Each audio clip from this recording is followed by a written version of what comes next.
Hi, this is Tasheena. And this is Jonathan. This is Abandoned Ship, podcast where we take you on a journey through Deep Space Nine.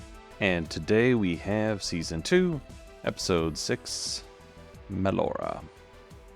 Our ADA episode. Yes. Apparently, Cardassians didn't give a flying F if you were disabled. Makes sense. Yeah, it does track. I'm interested in getting into the episode because right now I have mixed feelings on the messaging. So I think as we go through it, maybe this is I'll a complicated one. Yeah, maybe as I go through it, maybe I'll parse out a little bit more my feeling, like my end feeling with it. It's like there's some good stuff, but maybe some very rough, 90s stuff. That's probably it. Very 90s mentality. So it's also a today mentality. Yeah. It's a persistent mentality. Yeah. Are you thinking Amazing Race? Well, I'm sure, yeah. Or just it's everywhere. I have to prove myself. I have to be better than a regular human if I'm disabled. Good for them. They don't let this stop them. That way we don't have to accommodate them. We don't need accommodations. They should just pull themselves up by their bootstraps. So definitely some 90s mentality in here. Probably bled through to present, as you mentioned. Also note, we watched just a few days ago, so some of the details might be a little rough. Like a week ago. Yeah, we were about to record and then our daughter woke up with a fever, so... And then we're like, oh, I guess we'll watch it again. And then we're like, but do we? But do we need to watch this again? Do we? Probably not. So hopefully between the transcript and my notes, we'll be fine.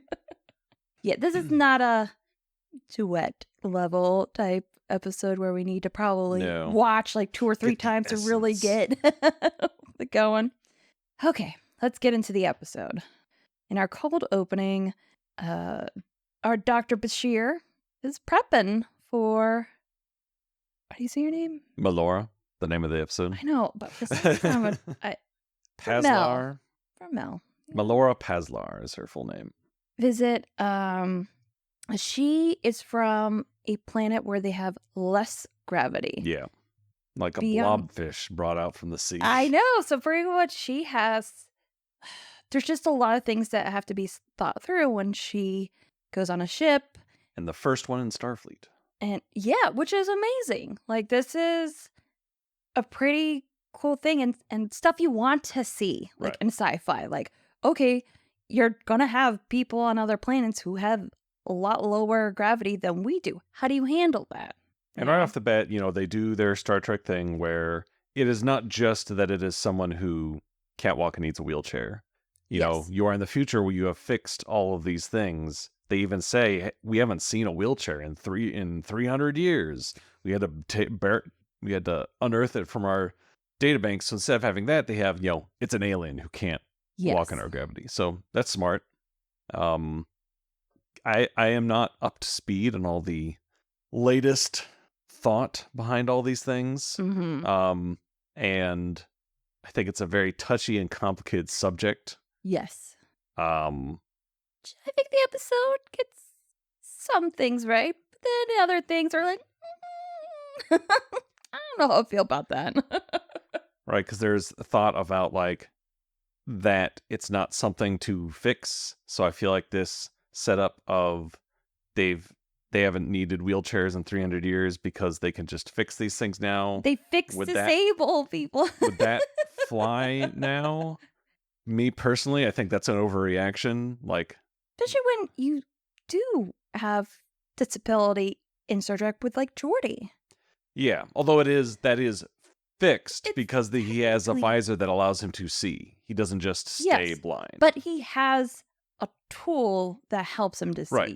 But they have that now. So with like cochlear implants for deaf people, we have the technology today to give them hearing. Mm-hmm. But there is a line of thought that they don't need hearing. They shouldn't need hearing. They can reject hearing because it's not something to fix. Exactly. Yes. And I think, honestly, that is up to the person. I think it's up to the person whether they want to go under surgery and fix something or not. It is completely their life.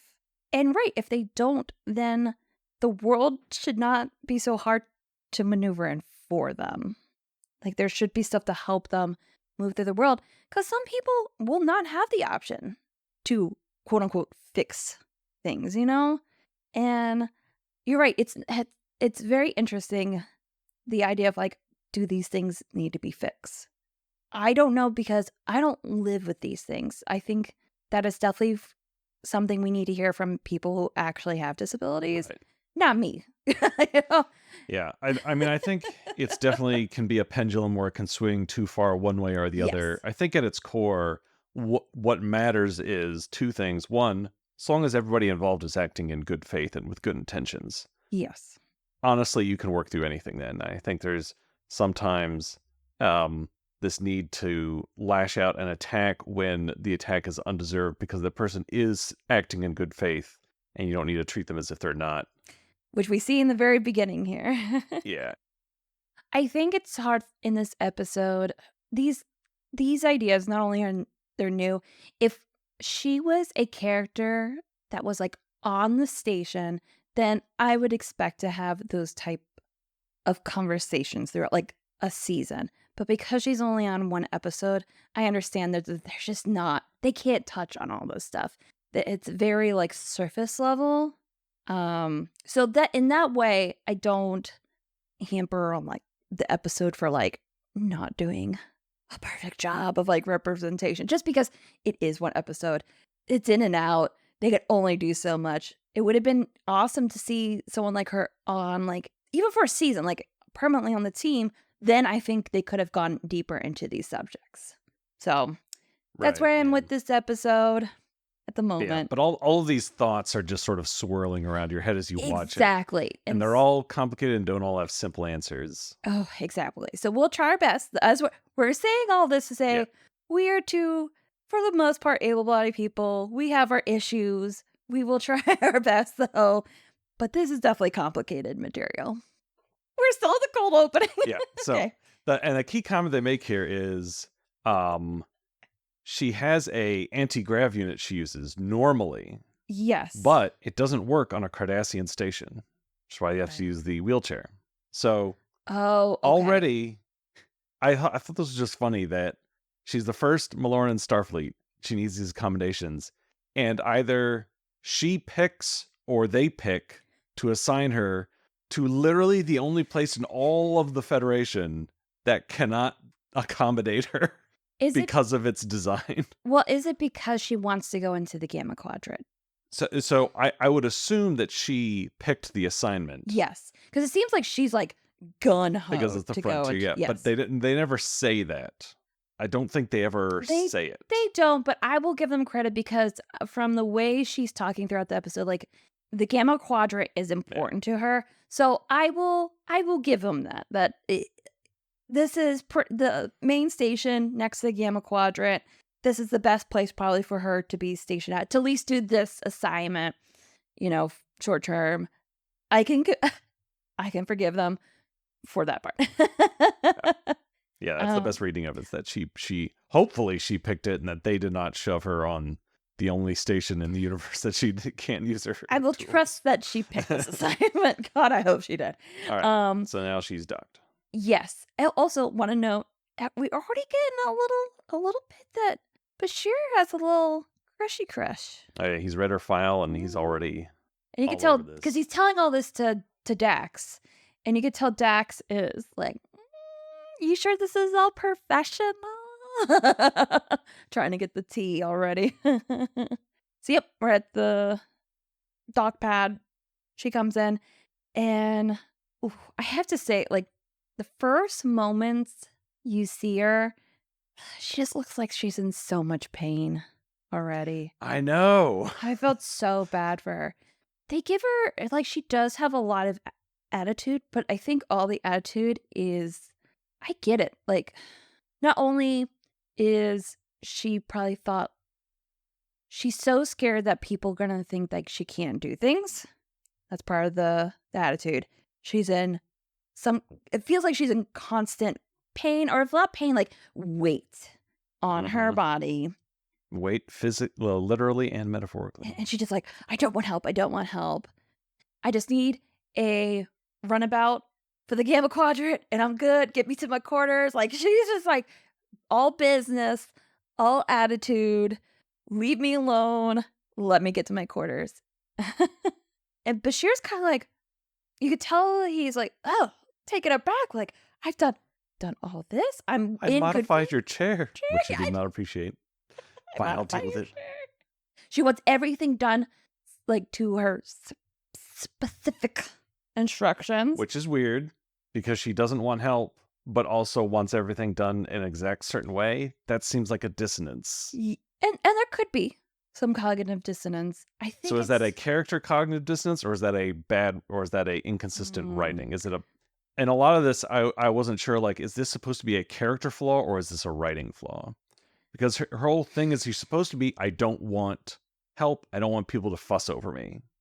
I don't need assistance. And yet she continuously demands assistance for certain things. So I think she wants things to be done exactly the way she wants them done, because then things won't go wrong and she won't need any further assistance. Yeah. Do you know what I mean? Like, I guess. If they don't do then she might have to ask for more help. Where if they just do everything she asked for at the beginning, she can literally get on the station and you can leave me alone.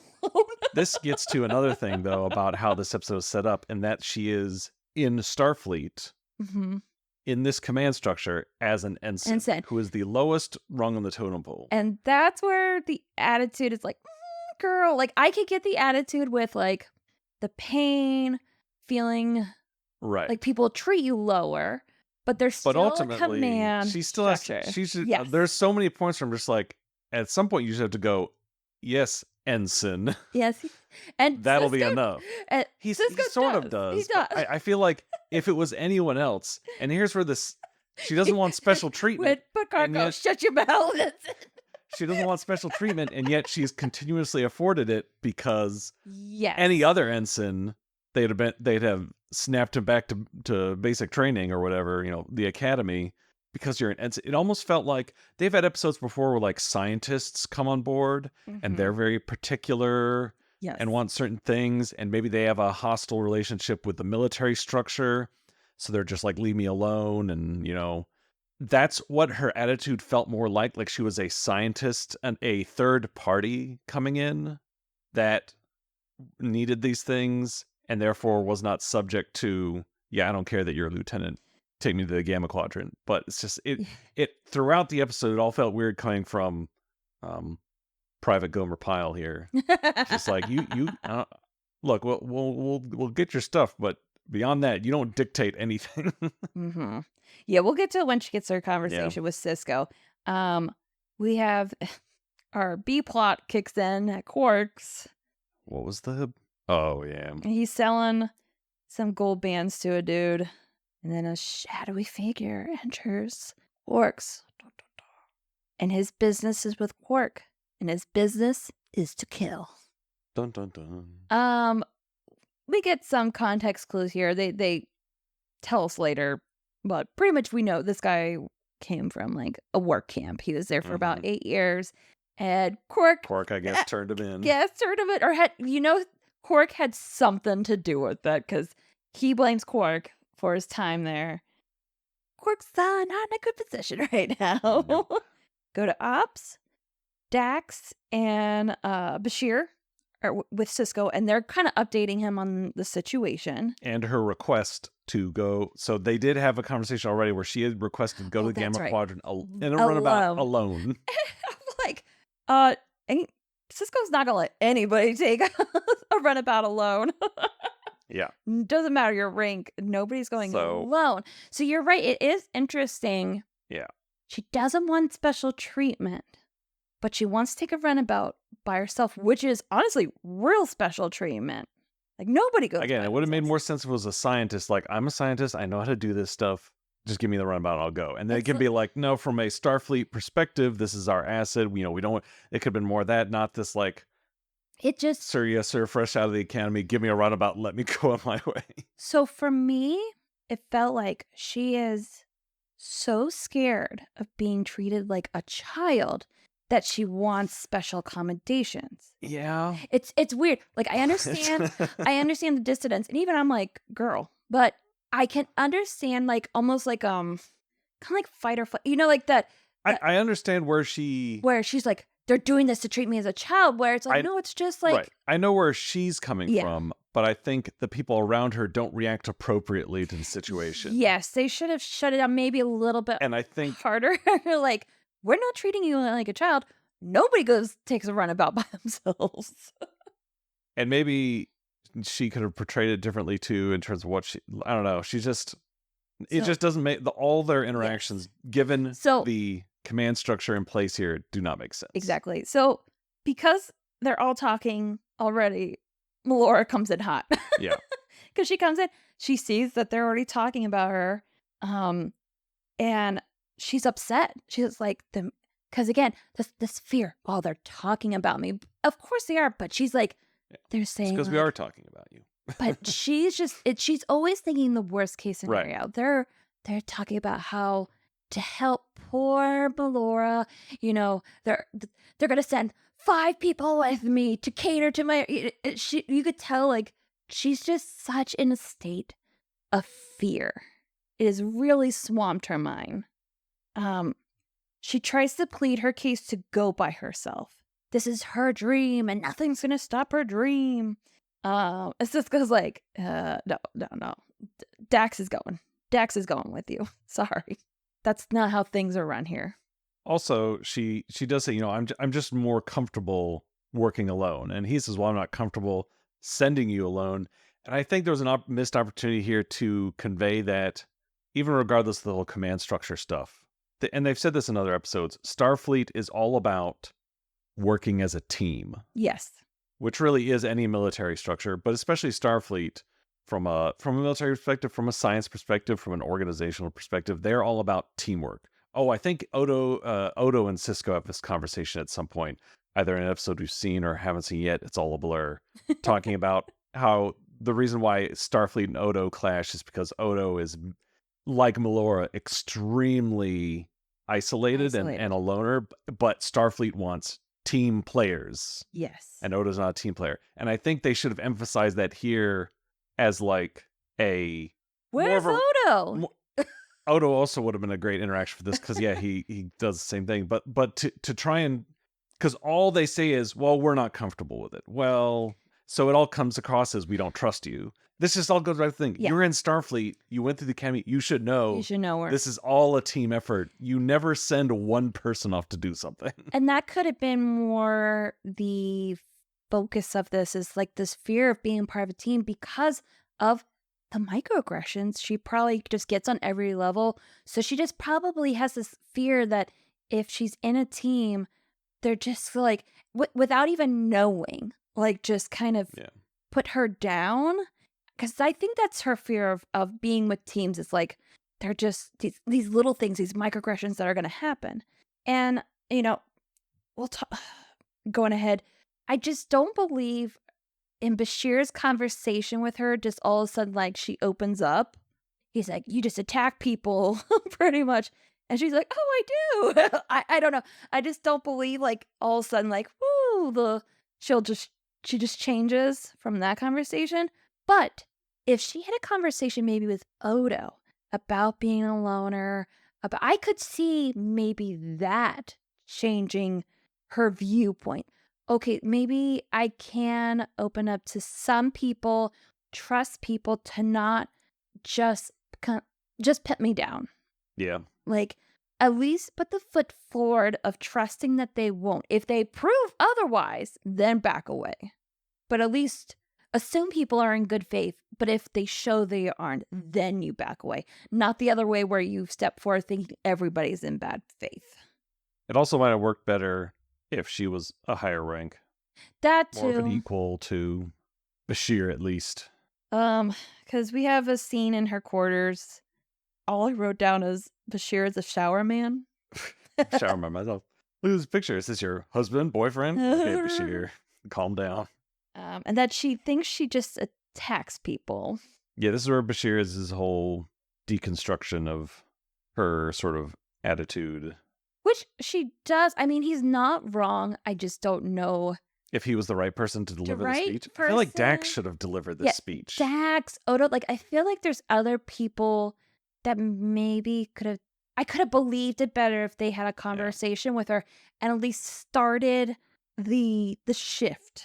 Yeah, I think especially him leading with who's this in the picture? Is this your boyfriend? I know. Just makes it colors. Yes. Because I do like what he says and he sort of cuts to it, but again, that opening colors it in a weird light, and also just from what we've seen of Bashir, I guess it's nice to see that he does have some good instincts. Yes. But also, since we haven't seen that a lot so far in the show, it sort of feels like, does he have enough maturity to have deduced all this? It really does seem like something Dax would have pointed out. Yeah, there's just something about more at her level. Him doing this where I'm like, I don't know if I buy this. Yeah. Shift from her. I don't know. It's also rather aggressive. Yeah. And he came into her quarters to do it. Yeah, it's just... Yeah. Yeah. Yeah. I would have liked to see Dax give this speech. Yeah. At Quark's, we just see him trying to smooth the big man who's trying to kill him with fine dining, gamble, and ladies. Yep. Lots of Star Trek underboob. Lots of underboob. They love underboob and side boob. So, mostly underboob. We're over at... I just picked Klingon Cafe. I don't know if that's the name. Yeah, it's the Klingon restaurant on the promenade. Okay. Where I guess Melora's trust people now. I don't know. It just seems like such a quick shift.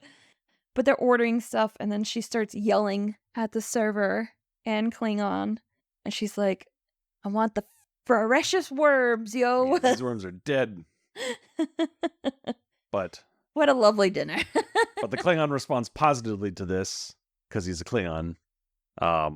He was smiling at the end. He was like, so this is showing that like she does know something. Yeah. And depending on who she's interacting with, her attitude can serve her well. Which I wonder if Klingons are very blunt. They're not really hiding stuff. Right. So I wonder if she likes Klingons because probably they're not going to be like, oh, do you need help with this? They're like, you can do that yourself, you know? Which I could see her appreciating and liking. I wish they maybe did a little bit more, but because I like that. I like that as a personality thing where... episode happened a few seasons too early. Yeah. Otherwise you could have had her and Worf do something. Oh, see... exactly. If Worf was around, that would have been a good interaction. Yeah. This would have been a better later series episode. If it was later, then you also could still have Bashir do the speech because by then you've seen more from him. Yes. He's become more seasoned. Okay. Also, we get a very serious story from Bashir where he tells pretty much like why he wanted to become a doctor, and pretty much he watched a girl die, and then he found out that the herbs around him would have saved this girl. But because he was a kid, he didn't know that. But he watched a girl die in front of him. So because of that, I guess he was 10 years old. He was 10 years old. And I could see how, especially for Bashir, that would like kick off something of, I need knowledge. If I had the knowledge, I could have saved this girl. So by becoming a doctor, I now have knowledge to save people. So this never happens again. At least to have the tools around him and know it, you know? Which I thought it was actually really good backstory for Bashir. I liked this moment. Also, he played tennis. Yep. Which tracks. It does. It tracks. Bougie Bashir. I get that. Yep. But I just spent hard eyes because they're definitely getting all cozy with each other. They go up. They are in her quarters. Oh no, I'm sorry. That's a later scene. This is where Dax shows up to Melora. So this is the next morning. She shows up to an empty room, and she's like, which at first you're like, holy crap, did she leave without Dax? That was my phrase. But no, they find her in a storage unit and she's fallen and she's And she can't hurt get up. and also looks like something I think went whack with her. Because she has her this walk. like exoskeleton thing Yes. that helps her move in the gravity. And She was just doing this.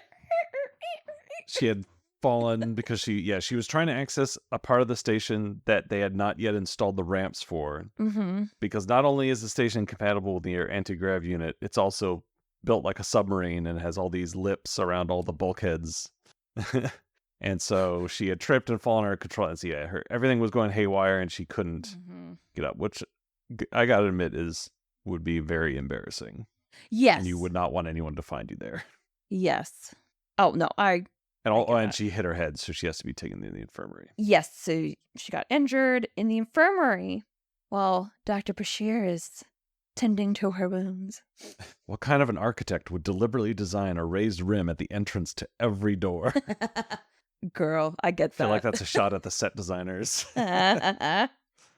Also, she notes, and this is a part, I think, of the fear.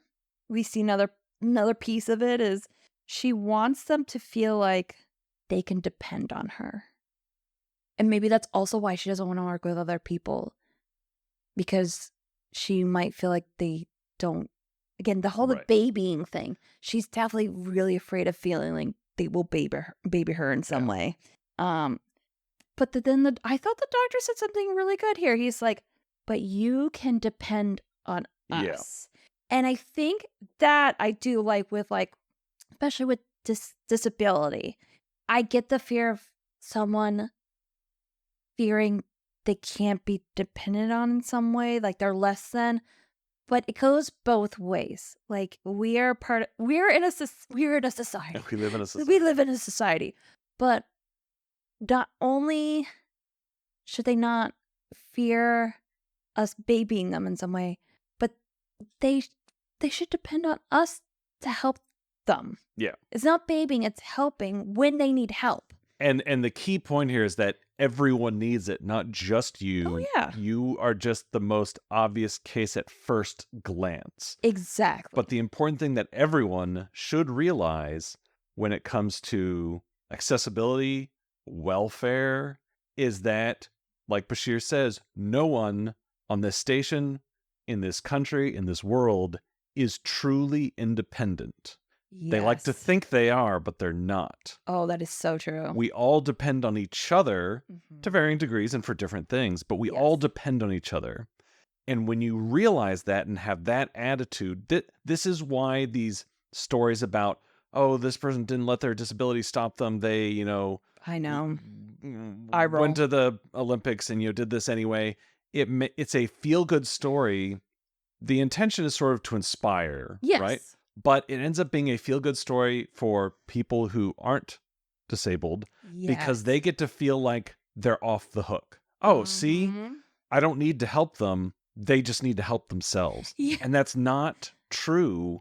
Yes, as Iroh says in Avatar: The Last Airbender, while it is always important to believe in oneself, a little help from others goes a long way. Because we all because we all need each other. And so when you realize that, everything starts to fall into place about what needs to be done. I think you're right here. It's that what she needs help with is visible.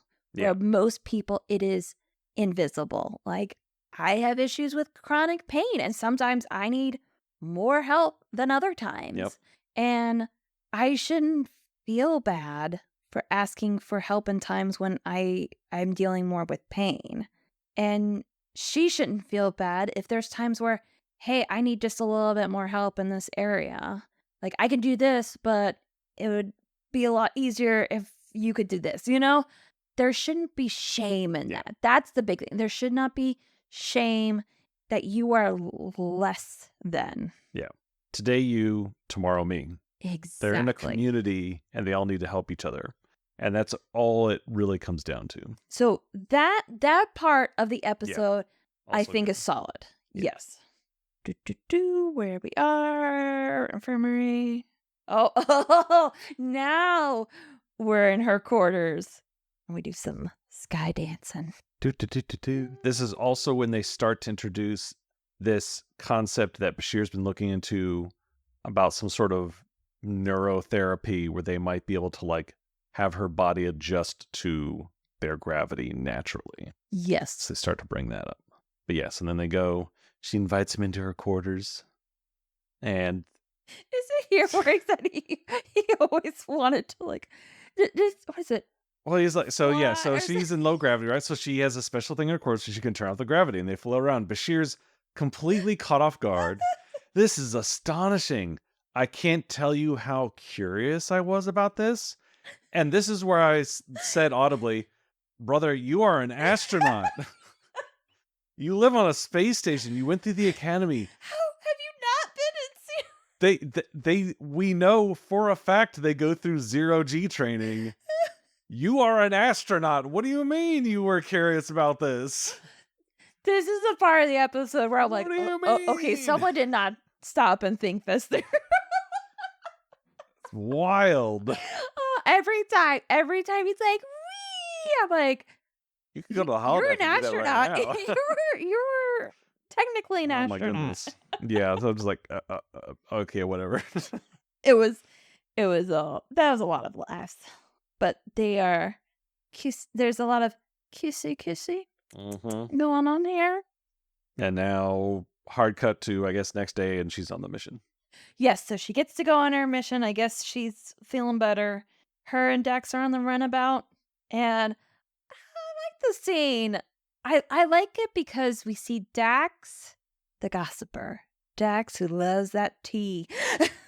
Because she's asking about what's going on between Bashir and her.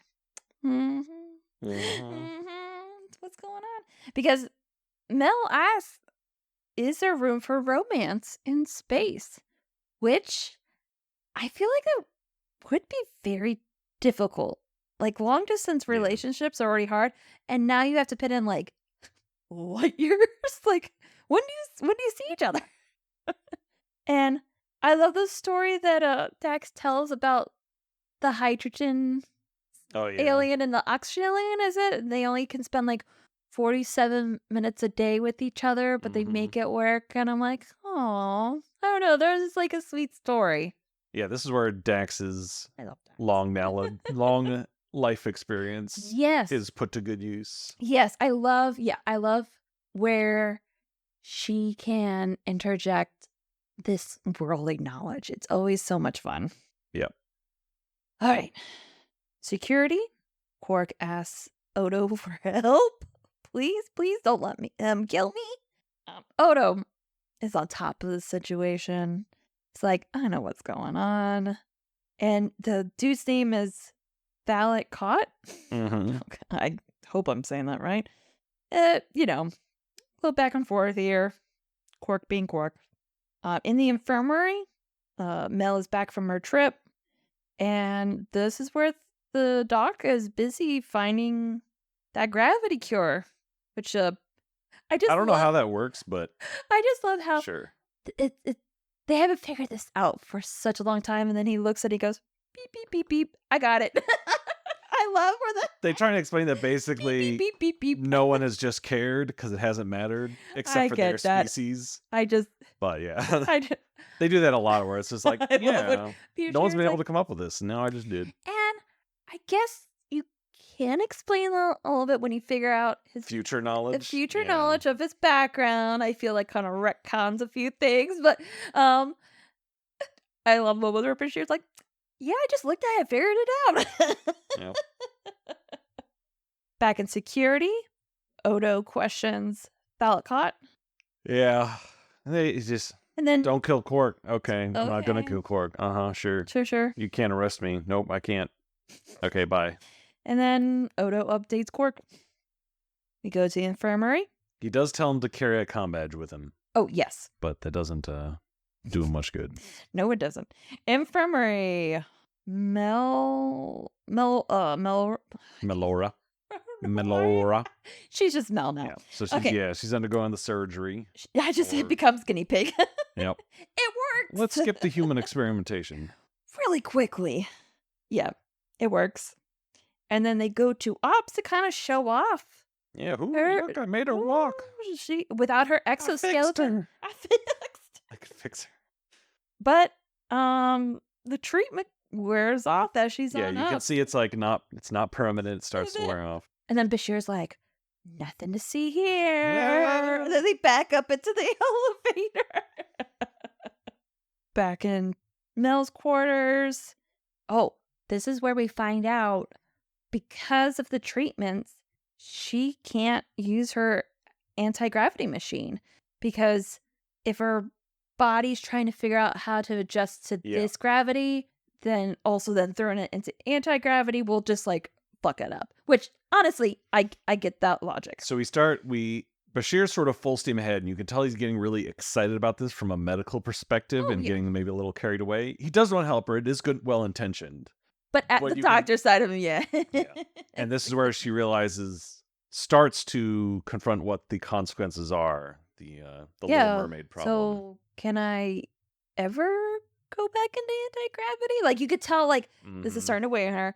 Also, I love the line, the doctor says, "You taught me how to fly." And I just wrote, bitch, what? Again, he works in space. Oh, now we're getting to the thick of it. We're in Quark's quarters. Ooh, say that 5 times fast. It's dark. You can't turn the lights on. Should have immediately just turned around, locked the door, and gassed the apartment. And of course, Thalakot is there. And you can see Quark try to go for the comm, but Thalak grabs it as quickly. And then Quark offers him 99 bars of platinum. Oh, yeah, because we missed a scene in the beginning when they first met. Quark was in the middle of a business arrangement that he with was another. doing, for the gold bands. Yeah. So he was about to... So he's about to make a sale. Because he has these gold 199 gold bars. So 199 gold bars. So he offers it to Fallet. And so he's like, all right, sure. In the infirmary, Mel complains about the mattress. The Cardassian bed saga continues. She's like, I'm definitely feeling how rough this mattress is now. You don't know the half of it. So, is she having buyer's remorse? Should have given her a better bed. Because she doesn't feel like herself. Yeah, she starts asking, hey, at what point does this become irreversible?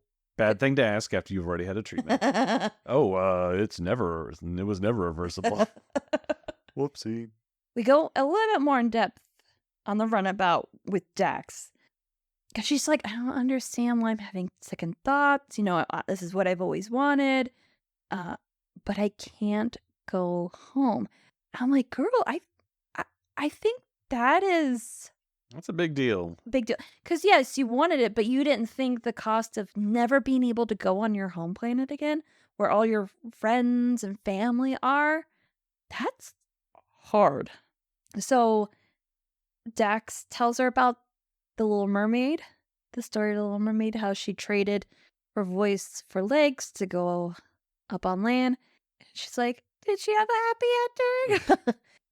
Dax is like, doing shaking their head. They're like, which version? How about you watch the Disney version? Don't read the Hans Christian Andersen version. You'll just cry. In docking, we see the gold bands guy. Yep. Comes out, and then Fallet kills him. So not only does he keep all that sweet gold platinum, he takes the gold bands. And then he takes... Here's the thing. Is he planning on selling these gold bands to someone else? Because my impression was that these were only valuable to this specific species. This guy doesn't know what he's doing. He just killed the only guy who actually would pay for them. Yeah, he just hears gold bands. It seems like he could have just taken the money and ran. No, he's a bad guy. His whole plan was... Of course, since he used a weapon, Odo gets a little alert. And I guess he goes running with Quark at this point. Because he's running with Odo. I keep saying Odo. He's running with Quark, taking him hostage, while Dax and Mel are coming back from on the runabout. They're coming off their ship, and then he takes them hostage and goes on the runabout. So Ops is like, oh shit.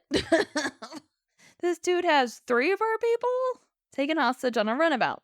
So first they clamp the runabout, and then Fallon's like, you better let me go or I'm going to start killing some fools. Are you? And he's like, yep. And he shoots Melora. Did they ever say why they can't beam him out? I don't know. This happens really quick. I don't think they mentioned it at all. So like, okay. They're taking another runabout to chase after him because they took the clamps off. They all go through the Gamma Quadrant. At this point, we see Melora kind of moving about, twitching. She's not dead. She slowly crawls over, and then she shuts off the gravity. You're in my territory now. And then she uses her body as a projectile. Really awkward scene. It knocks out Fallon. It was a funny one. And then Sisko and the Doctor beam aboard. I think it would have been much more poignant if she just beat him to death with her wheelchair. Accessibility, this. We got one last scene in the cafe where Mel's like, why didn't I die? Because his gun wasn't unstunned. He shoot to kill. And he's like, I don't know, maybe all the treatments I'm putting in. All the drugs. The drugs. You were so high on PCP, you don't know what happened. Apparently you went superhuman and it didn't kill you. I think it would have been more interesting if she went into a roid rage and bit his face off. Oh my gosh. All those bath salts we used get you used to our gravity. I know. This quote unquote action scene was really weak. And I don't know if it's gonna be necessary. If you're gonna have it and it's already gonna be like, they should have had fun with it. You're right. She should have been out full on rage. Just go with it. At this point, Mel declines further treatment. She just wouldn't be Elysian anymore. And she is not herself. By taking this treatment, a part of her identity is gone. And so she's okay with maybe having a harder time if it means keeping her identity, which I liked that. Yeah. I don't know how much of a parallel it is, but it's kind of not supposed to be, but I know. Yeah, it was sort of sometimes tough to figure out what the lesson was supposed to be. I guess more, not so much. It's just not parallel. It's like where are we landing here? Where are we landing? Maybe I just came into it too many preconceived notions. True. So I'm trying to slot it into a worldview when maybe it can just stand on its own. Because you're right, when you look at it at the end, ultimately, I guess it's just saying, depend on each other. Don't be aggro all the time. It's okay to accept help. And don't be so quick to give up what makes you you. I just feel like the person with disability had all the learning to do. Right.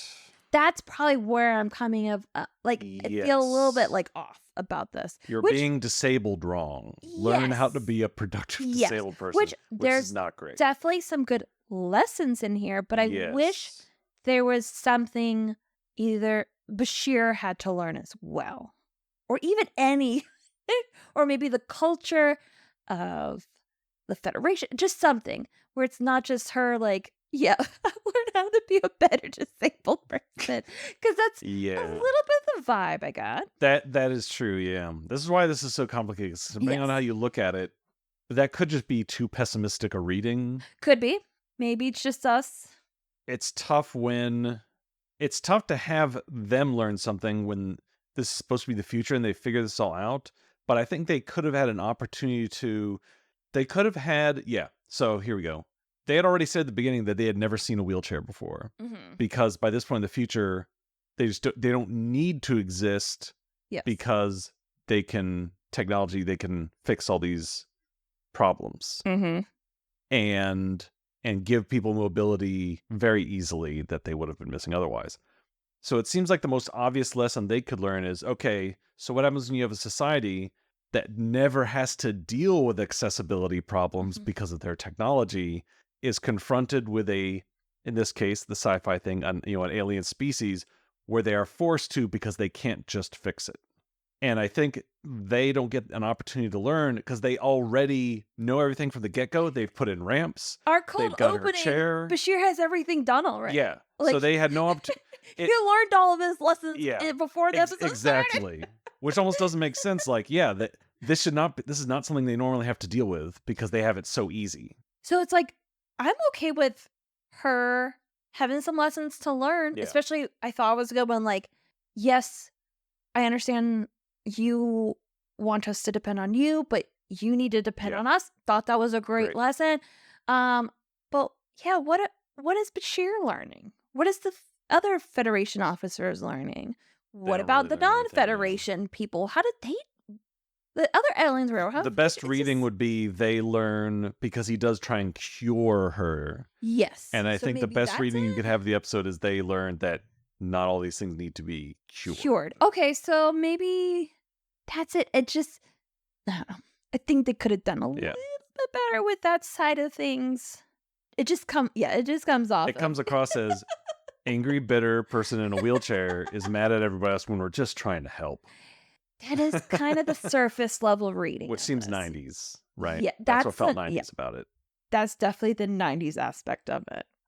Yeah, so, and the last line I wrote is, so she tells the doctor, thanks, but no thanks, but I'm glad you broke down my door. You got inside. And then Bashir cries while the Klingon sings.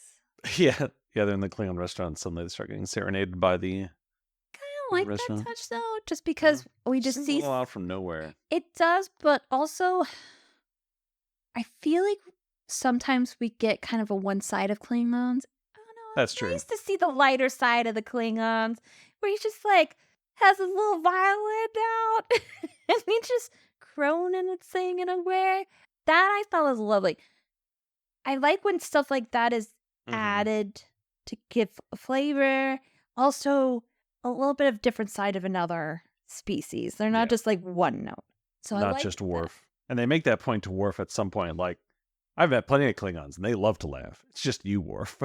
I always love that line. You're just the stick in the mud.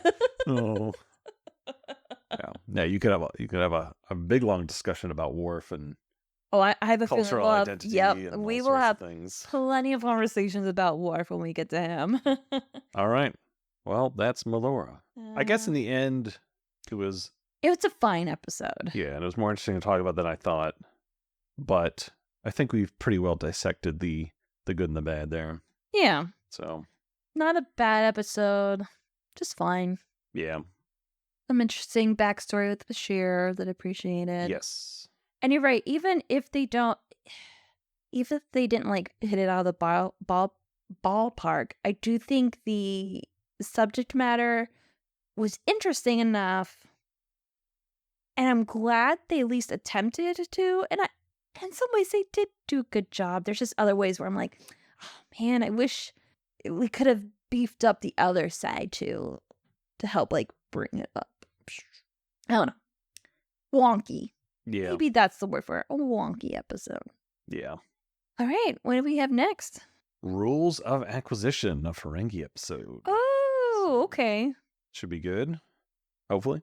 Do we have a Walsh? See? Yes. Yes. Yeah, so that's the Nagus, right? Yes. Yeah. Tune in for that.